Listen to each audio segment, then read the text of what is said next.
agenda for today is we're looking at the self, reframing of the mind, anti-oppressive practices of transformational leadership, tools, social work ethics, insight, professional responsibility, navigating, and we'll have some answer, a Q&A at the ending. This presentation aims to position anti-oppressive practice at the personal level, specifically using anti-oppressive practice as a transformational tool for self-governing in our everyday practice as social workers and social service workers. The field of social work is, and social service work, it is complex and it is multidimensional. And the work that we do and the society to which we live in, it's ever changing. Social workers and social service workers, I see us as world changers. We help to change, we touch lives, we help to change policies, we help to find solutions to client problems and community problems.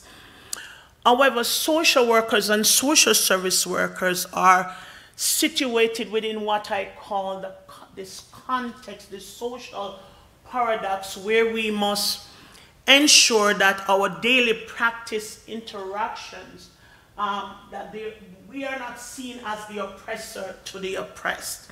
And oftentimes the work that we do, what I think is, it's a fine line sometimes that maybe our clients or society can see, construe that what our action and our practice might be oppressive in nature, when sometimes, in fact, it is not. But our work that we do is situated within this social paradox where we have a lot of contradiction based on the fact that we work for the state, and also while we work for the state, we often find ourselves with contradictory policies and programs and services that may not really align with our own values, but it may align with the organizational values. So as social workers and social service workers, we find ourselves constantly within this social paradox where there is a lot of contradiction, but we have got to work within those contradictions and within those elements. And so therefore, we must ensure then that we are not the reproducers of oppression to the oppressed.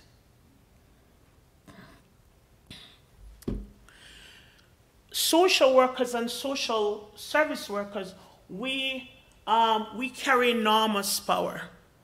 Depending on our job title, we carry enormous power. Sometimes based on the degree of our power, the degree of power that worker owns, that worker may subconsciously or consciously reproduces implicit or explicit form of oppression. It may not be intentional, but within the context of the nature of the environment to which we're in, sometimes depending on our power, we reproduce oppression subconsciously or consciously. While AOP is not the only key to turn the door to social change, it is essential that we use AOP not from a theoretical stance, and that we need to incorporate anti-oppressive practice in our daily practice relationships as we navigate the system to which we are in. Dumbrell and Yingi explained that the nature of anti-oppressive practice is evident from the phrase itself. Anti means that we oppose, and oppression is what we oppose, and practice is the context to which we operate in. Donna Hinds argued that anti-oppressive practice attempts to integrate the search and struggle for social change directly into our everyday practice experiences.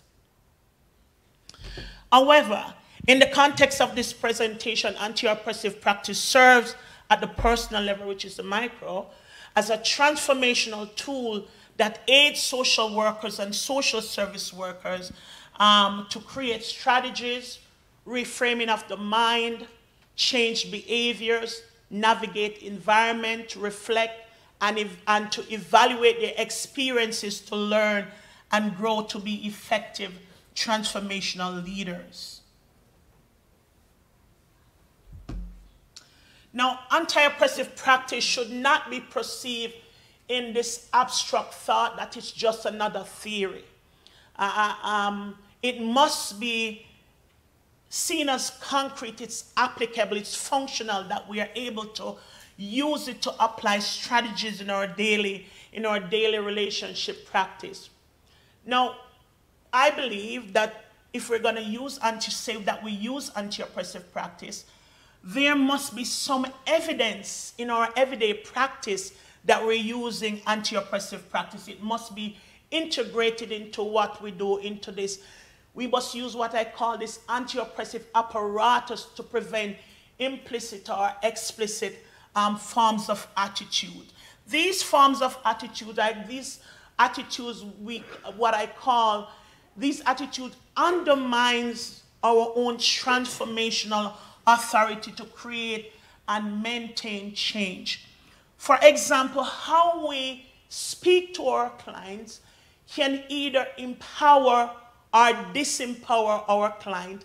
And if we speak to our client in a negative way, I believe we have diminished our transformational authority to make change from an AOP stance to impact the client life, so that they can walk away and say, you know, my worker just inspired me to make some change when I walk away. And sometimes how we answer our client, even just by a smile, they may not say to us right away, but they leave, said, you know what, this worker, this social worker just started my blooming, or my, what I call my blossoming, to think, you know what, I'm good enough to make some changes.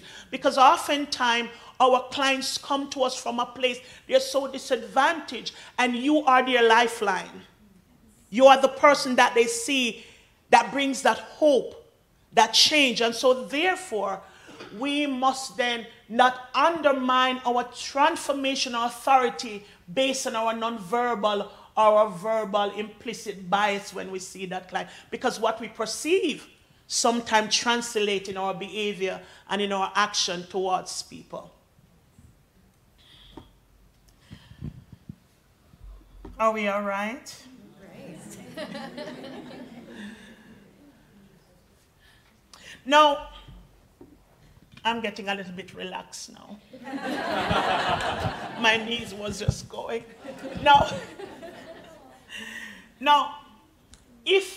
we're at anti-oppressive practice and the self. And I start with the self because the self can be problematic.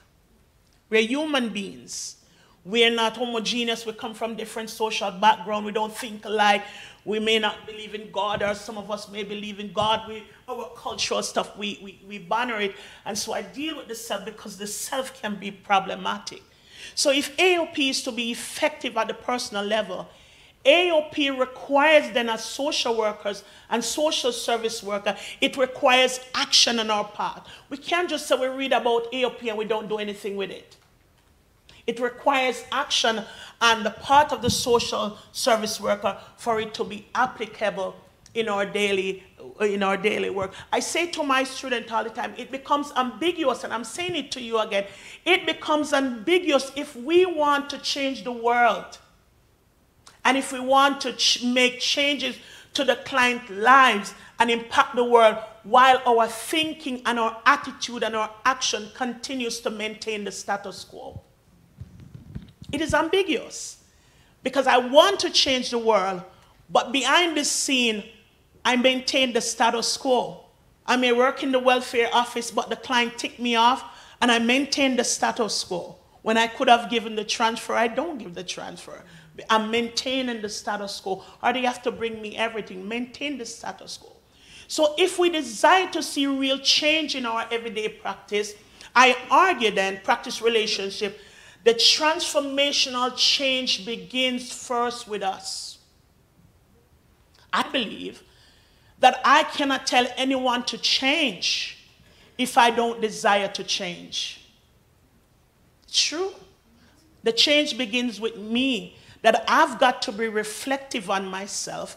I've got to look at all the things that makes me as a social service worker, and how those things may transmit to my client either in a positive or negative way. So the change begins with us.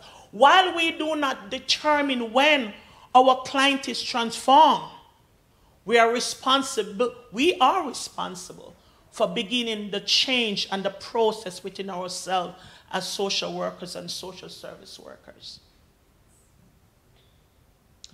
Now, to effectively apply AOP as a transformational tool at the personal level, we must address the complex nature of the self. And in this context of this presentation, the definition of the self is our ego, thought patterns, mindset, behaviors, and attitude. And oftentimes, that part of us sometimes, if our client, because of our position of power, we may deal with our client from an ego position because they may have offended us. And oftentimes, those ego produces thought patterns. And those thought patterns create certain mindset. And those mindset demonstrate certain behaviors and attitude to our clients that can be construed as being oppressive.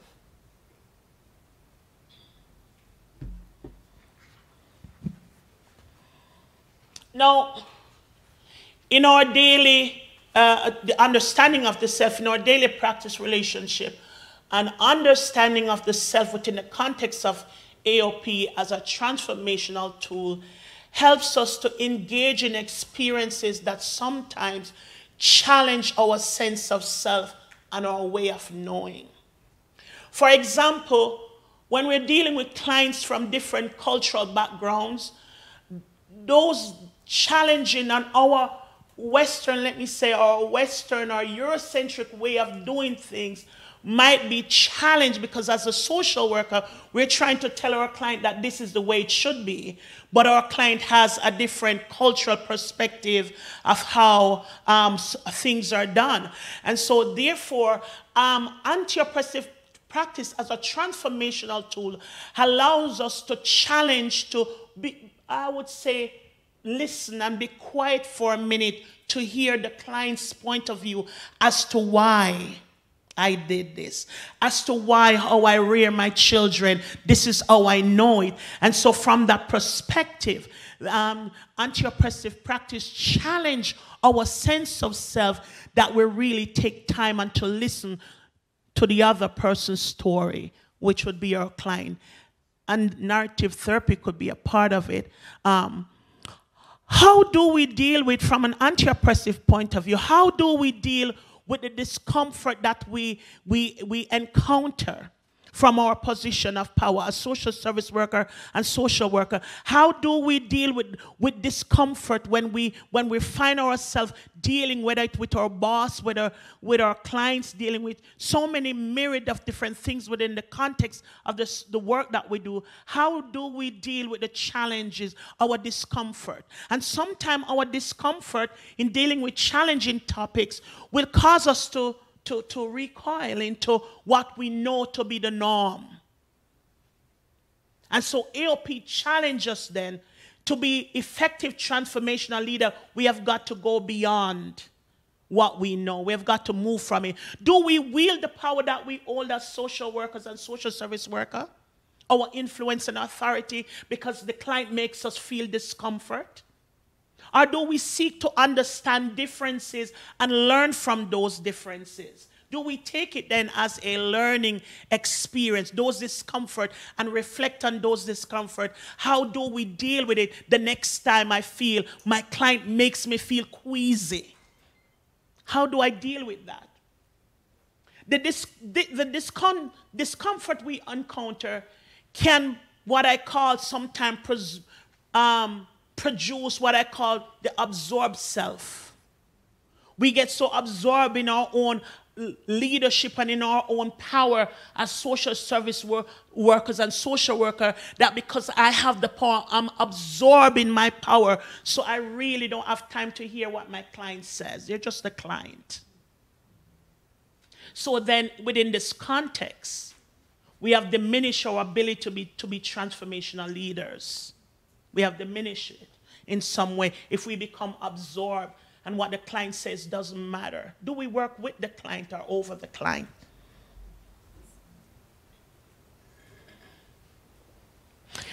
Now, anti-oppressive practice as a transformational tool requires that we address the self, that part of us that sometimes resists change. Often the self resists change because we're afraid of dealing with the discomfort. Those discomforts sometimes reproduces oppressive behavior that impact our working relationship. Now, because of this, AOP then, because we sometimes don't want to face our discomfort, AOP then strips us of what I call this false, illusionary, perceived subconscious. That our action as social workers and social service workers, sometimes we have this false notion that because we sit in the position of power, what we say and do to the client does not matter. But it does matter. Because if we are truly agent of change, whatever we say and do matter. If we are truly agent of change, what we say and do matter. So then because of that, we have to consider sometimes this false, illusionary, perceived subconscious that what our action doesn't matter. We got to, AOP challenge us to look at those false, illusionary thoughts that we may own, and we need to deal with those. What we say and do matter as social service worker. Why? Because we function within the context of a career that holds enormous power. You tell a marginalized client that a children aid worker is gonna see you, it creates anxiety. That's power. And so therefore, whatever you say and do holds power. So we have to deal with those false, illusionary, perceived thought. Now, in the context of social service work, the self is always evolving. It is never complete and always open to further growth. As social service worker, I believe anti-oppressive practice forces us to revisit who we are and cause us to really find ways to learn and to grow. In other words, then we are evolving as social workers. We are continuing to grow.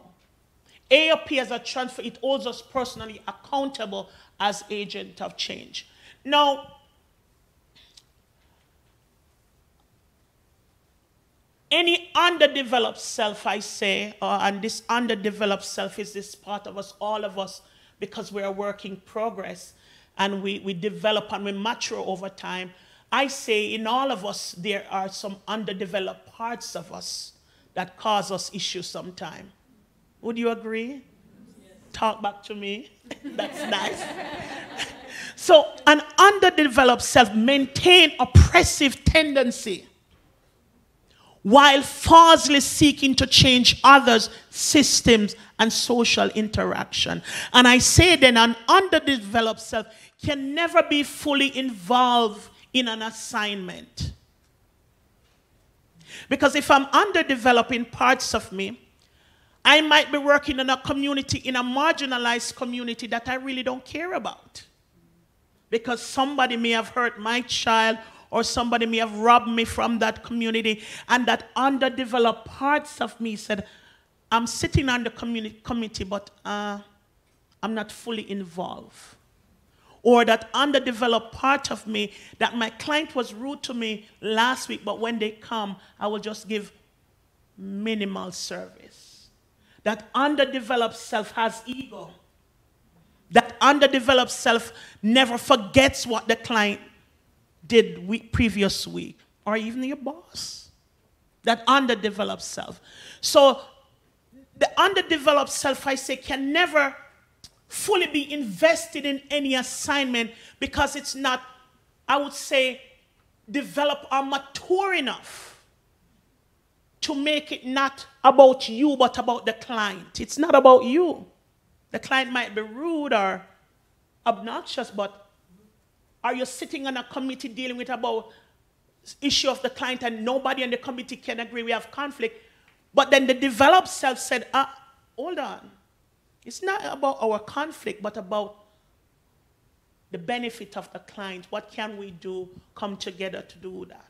So AOP challenged us to look at those underdeveloped parts of our feelings and our emotions and the things that interplay when we sit at disciplinary committees, or when we sit together as teams in our workplaces and we have conflict, maybe inter-conflict, but it challenges us to look at this underdeveloped part so that we can move forward with the process in whatever we do.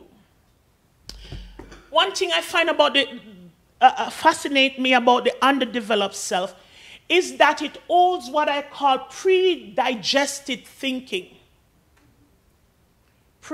Our underdeveloped self holds what I call pre-digestive thinking, which encourages a person to stick to the status quo. For example, what about those stereotypes when you see your client for the first time? What about those stereotypes that you hold, those pre-digested thoughts that you may hold about certain groups within our society, and that somebody with a baggy pants, what are those pre-digested thoughts? Or the cat back way, what are those pre-digested thoughts? Or you get into an elevator and you scoot over. Have you gone into an elevator and see somebody hold their bag and scoot over? It's a natural reaction because sometimes we have pre-digested thinking about certain people in society. Or somebody sitting on the street, do you pass them by because they don't smell like you? Are they, you know, those pre-digested thought, the stereotypes, and what I call sometimes the subconscious, what I call, that sometimes our subconscious, what I call, holds so much graffitis. And so I see somebody with that, I see somebody because it's already lodged in my subconscious, so there come, boom, that graffiti just in front of me, and that's all that I see because it was pre-digested in my psyche, my subconscious, that somebody from the Aboriginal community is just a junk. They say this person is a drunkard, or this person who is black is just thug or a criminal. We all those pre-digested thoughts, and if we see those persons, those graffitis, I say, sometimes comes out, and they manifest in certain behaviors. So then to combat pre-digestive thinking, AOP challenges us to critically examine the self. Those thoughts, behaviors, and attitude, it causes us to do that. And I mean, a transformed self is an evolved self. I say transform because a transformed self seeks to empower, motivate, and inspire to transform people's life irregardless of our discomfort. How many of you have ever done work, you're working and you feel discomfort? Yes. It challenges us to really deal with those discomfort. And so a transformed self is an evolved self because it helps us to inspire and to motivate. Now, understanding the role AOP plays in our practice relationship offers opportunities for shaping transformational, what I call transformational interpersonal interaction on multiple levels that transact in what I call transformative dialogue.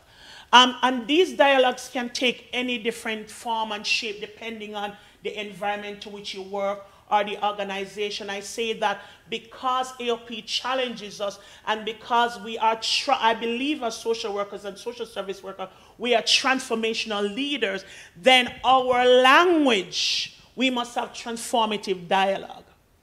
What we say and do must produce life to the issue, our life to the conversation, our life to a particular idea, because we are transformational leaders. We must. AOP them as a transformational tool should cause what I call a reciprocal exchange in our attitude and mindset when dealing with others. I cannot say that if somebody makes you feel discomfort, it's easy to just go into the mood of being transformative. No. But it takes work on our part to deal with people who are different from us, or people who makes us feel discomfort or uncomfortable. Now I want to talk about reframing of the mind. We just look at the self, and in the context of the self, because it has egos and so many variables within the self, AOP challenges us to reframe the mind. And so reframing of the mind is our ability to reflect, identify, and rethink our perception of our daily interaction that leads to certain behavior, whether positive or negative. The reframing of the mind as we reflect, how did I treat my colleague or talk? So in our reflection, we may reframe our mind about something or something that we have said that would. Now within the context of reframing of the mind, anti-oppressive practice helps us to deconstruct our interpretation of our everyday relationship to bring about personal change. Within the reframing of the mind, it helps us to deconstruct our daily role. When we get to work, it helps us to deconstruct how our day went when we're dealing with our client, dealing with issues on our job. It helps us to reframe. Now, this reframing of the mind brings us to what Sakamoto and Pinter called critical consciousness. This critical consciousness challenges social workers to be cognizant of the power differential and how these differential may inadvertently make social work practice an oppressive experience. It's true that we do great work, but sometimes our experience with marginalized community or the community at large can be seen as oppressive. So therefore, the writer says that we must be cognizant as social workers and social service workers. It must be at the forefront that there is a power differential with you and your client always. Always. So reframing now allows social workers and social service workers to evaluate and to look at how they perceive certain practice relationship. It helps you to evaluate your own practice and how it may impact you and how such experience might impact your professional decorum. Because your encounter, if it's a negative one, it may impact your professional decorum. The client may trigger you, and you may say something to the client that you shouldn't have said it, right? Because we're human. But it challenges to look at how it impacts our professional decorum.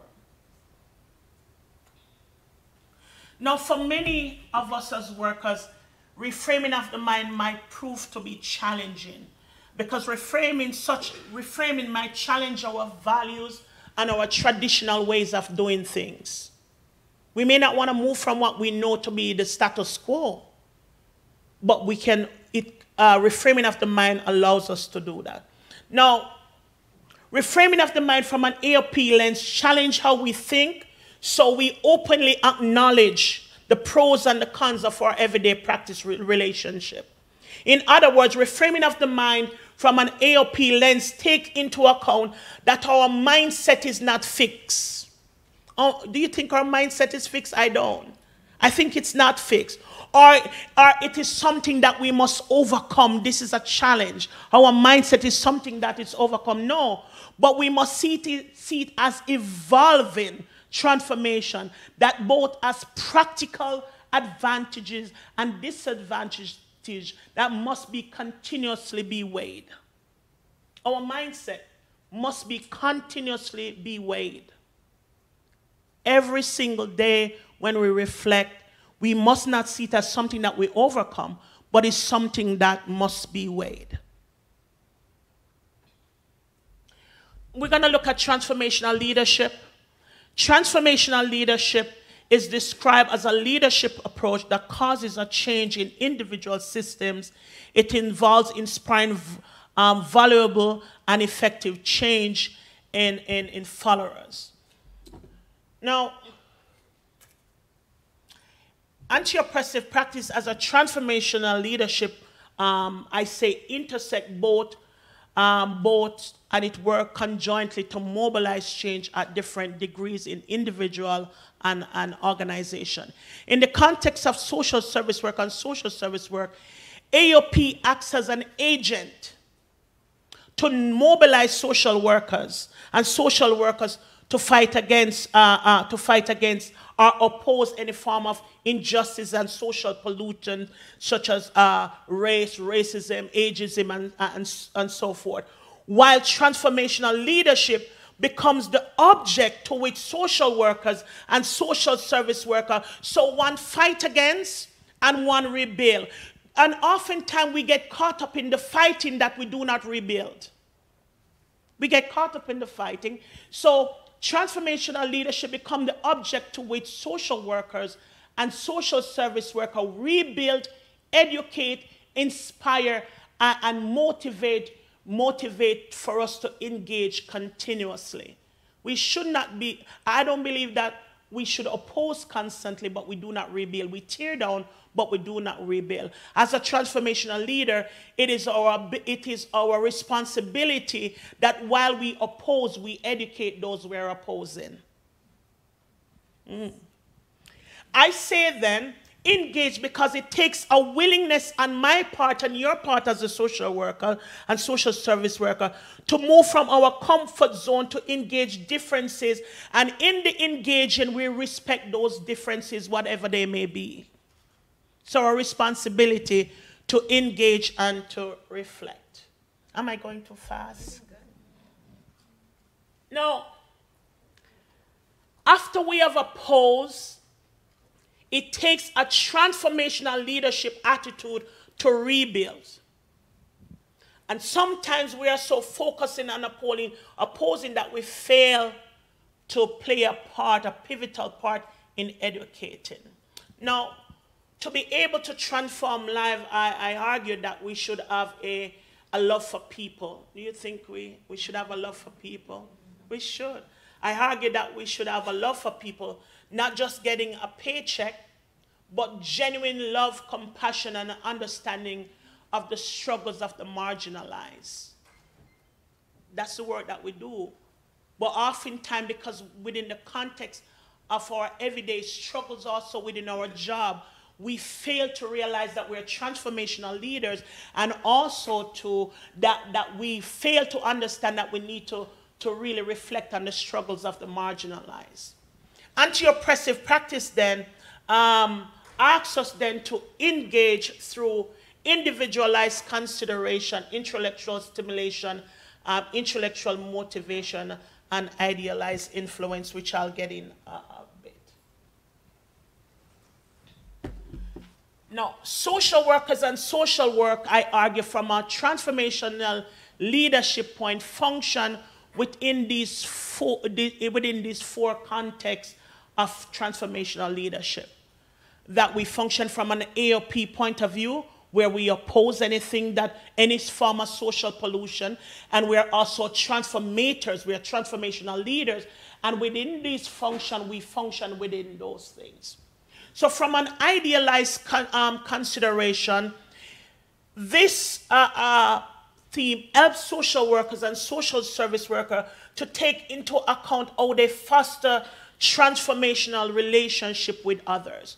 How do you foster transformational leadership with others, even with your children? How do you foster transformational leadership with others?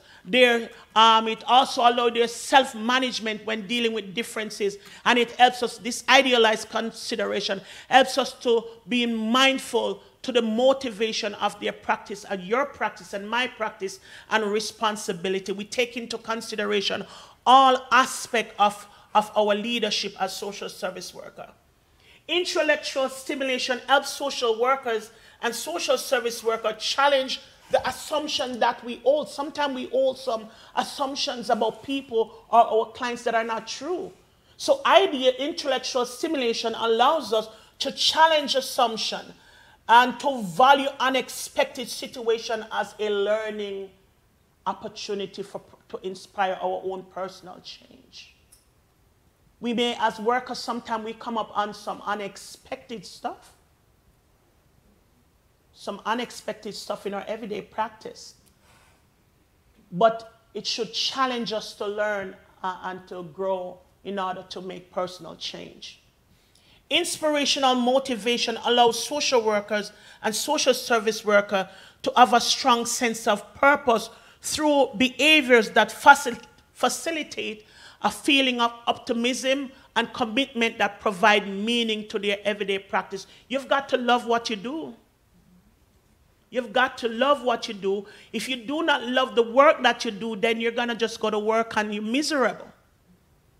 But then you love what you do. It allows you then to have this inspirational motivation that I'm going to work for my client. I'm going to make sure when my client walk out, that client is doing exceptionally well. And I'm going to check in to make sure that they have transformed, they have begun the transformational process.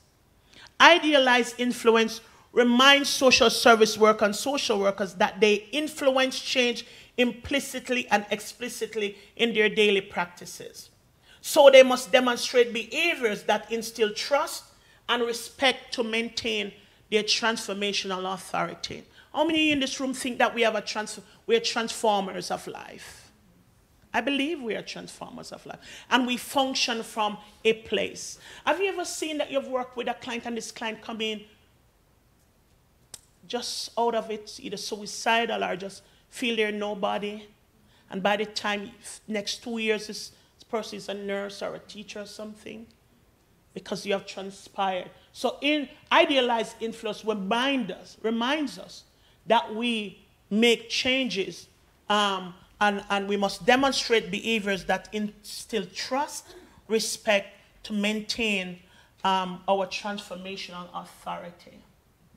Now we're going to look at social work ethics, insight, and how it connects to this transformational paradigm. Anti-oppressive practice correlates with social work and social service work code of ethics. The code of ethics is a written reminder that social workers and social service workers should be mindful of their professional power and guard against any anti-oppressive behavior that will further oppress and marginalize clients. Anti-oppressive practices, a transformational paradigm, provides social workers and social workers the insight that the best interests of the client come first. That we respect the intrinsic worth of the person to which we are working, because we're transformational leaders. That we carry out our professional duties and obligations with integrity and objectivity. As transformational leaders, we carry out our work, whatever we do, with integrity and with objectivity. As transformational leaders, we're not to exploit the relationship with the client for personal benefits or gain. As transformational leaders, we understand that when we exploit the client, it diminishes our career, and sometimes it gets us into legal trouble. But as transformational leaders, we understand that within the context of the social work ethics, that we do not exploit our clients for benefits or gain or gratification.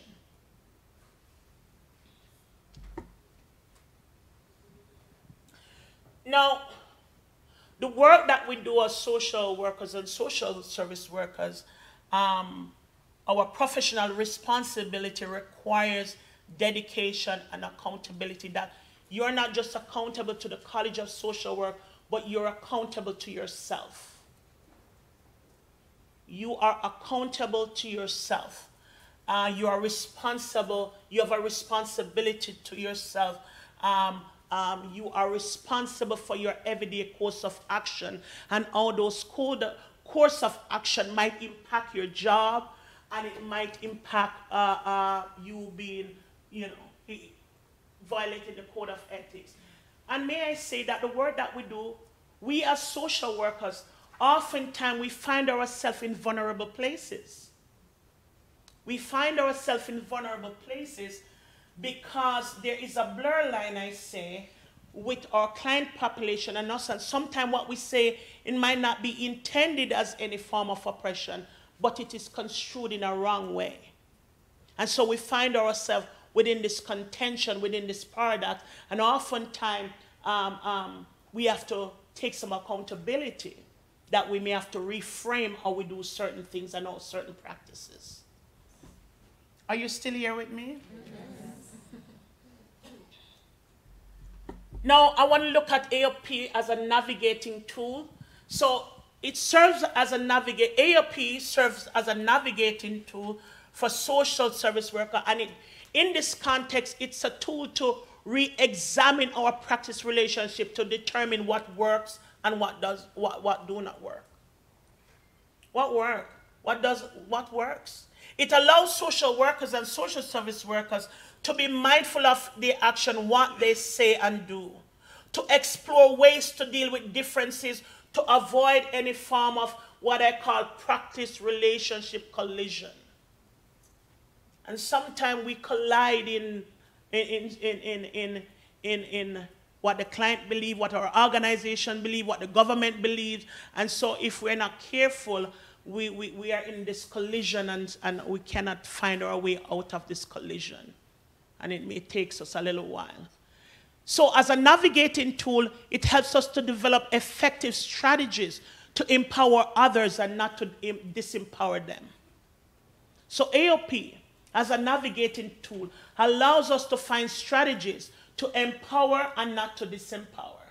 And often I say to myself and to others that while we are empowering the client, sometimes our personal life comes into play that we might be going through, but we can't tell our client that we're going through. And so therefore, while we are dealing with the client, we are empowering ourselves. We're just holding on because we are going through. Because sometimes our personal and our public or our professional life intertwines because the client may walk through your door with something that you're going through, the same thing, but you can't tell the client.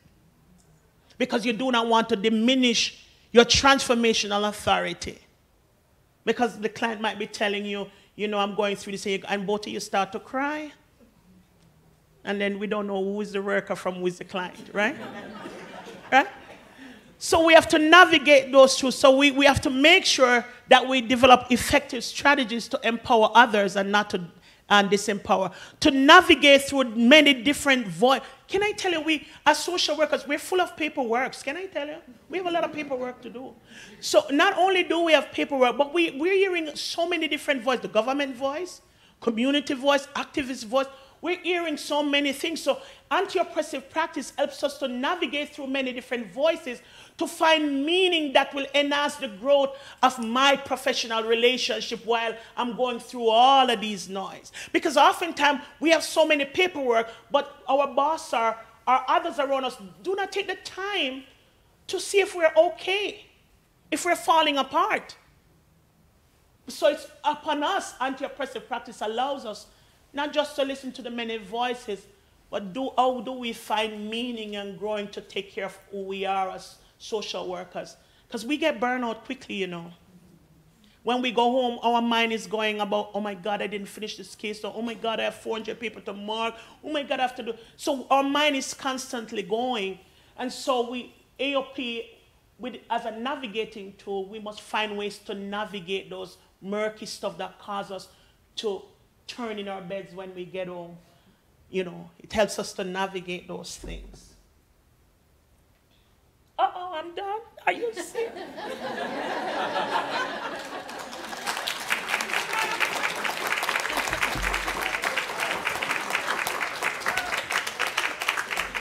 Well, I do not know if any of you will believe me when I tell you this, but before Donna's presentation, she told me she was nervous. And that was certainly not my pre-digested notion of what a nervous speaker looks like. That was excellent, thank you. We still have a few minutes left if people would like to ask a few questions, but you will need to speak into the microphone, just a warning. Please have some questions. Don't be shy. There must be some question in the room. Anything that resonated with you a lot? Did anything resonate? Go ahead. Oh, there's a mic. Oh, thank you. Oh, thank you so much. I'm just going to speak to the resonating part because I think, yeah, so much of what you say comes back, and you really have to say to yourself, you have to really try to have that hard talk with yourself and be honest, because we all have our set of glasses that we view the world with, and it's always based in where you came from and how you were raised, and even things that you think, well, I don't believe in that anymore, and you know, I have a different view, and sometimes you still have a lot of influences, so it's always good to remind yourself about these types of issues. And I thought it tied in really well with the other speakers that we've had today, in the theme of, you know, looking at other cultures, getting to learn other cultures is, you know, I think a task that we should all be, you know, always seeking, and other, you know, other ways that people live, and just finding understanding and acceptance. It is true, because oftentimes, if I borrow your glasses, I might need somebody to, you know, take me down, but mine fit me perfectly. And oftentimes, I'm looking from my lens, but my client doesn't see my lens. Or my coworker doesn't see my lens, because we come from a different place, a different culture with different meanings, with so many different things. So it is important that we really take a step back and reframe our thought patterns, and some of those really nice pre-digested thought that have some graffitis that, whoa, I didn't know that thing was there. So it's important. I remember I went to do an elevator, I said, good morning, and everybody said, whoa, it's good morning. So sometimes, you know, so thank you so much. So it's true, we gotta have to constantly really reflect on who we are as social service worker and social worker, because indeed we carry enormous power in our everyday practice. We do carry power.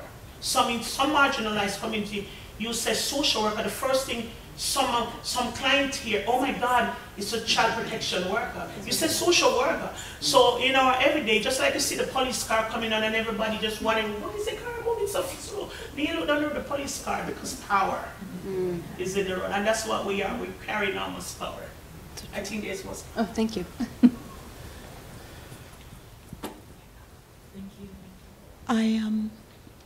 I wanted to just reflect on the process of the transformation of self. As you leave the worldview, which includes the people in your world, and the experiences and practices of that worldview behind. And when you were doing the first set of blinds, that's where my mind went. I remember as I became a social worker how indeed people reacted to the title, and people began to react to the different way of understanding various things that we took for granted the previous day. Yes. And oftentimes, because sometimes we take, oh, 1 minute, sometimes it takes, sometimes we really take for granted the simple little things in our work that we do. The simple little thing, and as I close off here, I have 1 minute. Has transformational? Oh, we have more time. We have 10. No, we're wrapping up. Oh, we're wrapping up.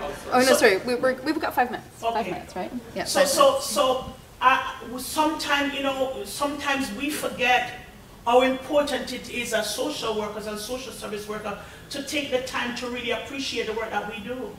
Because sometimes we just hear clients coming at us, or a boss coming at us, but sometimes we need to take the time to say, yes, I'm doing good work. I am doing good work. Somebody may not see, but I'm doing good work. And also to your client will come back and say to you, know, I didn't thought of this, but thank you so much for your help. Thank you so much. We have 2 more. And this, we can do this. We can. Thank you. I just wanted to get a sense of, and I was very intrigued by the idea of the ego thought patterns. And in my practice, I come from working in the youth sector. So, you know, it often happens that, say, for example, in a family session, so we have basically, you know, like, you know, navigating the ego thought patterns of yourself, the young person, and the parents and the other service providers. So, you know, that navigation sometimes can be a very tricky place to be. It can be. Yeah. It can be, and I find when it becomes like that, I allow everybody to in the room to say their piece, to let off the steam. Then I go to the next steam, then the next steam, and then I become the water.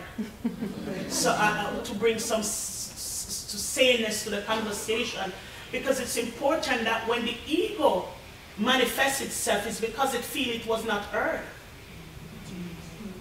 When the ego manifests itself, it's not heard. And sometimes I say to clients who are having attachment issue, oftentimes if we don't have that attachment, storge, I call it, it's one of the form of love. If the person did not have the storge from the child, that interaction between the mom and the dad, or between the mom and the child, then that child, because that child never had that storge in his or her day life, then that child now grows up as an adult. And then, even though that person is in a relationship, they're not fully attached to the relationship. I know I'm in love, but I'm not really attached, because I never learned this kind of attachment, this ability to connect with anyone from my childhood. And so now here I come dysfunctional in my relationship. I have children, and then I'm detached from my children. Then my children now have children, and everybody becomes dysfunctional, because why?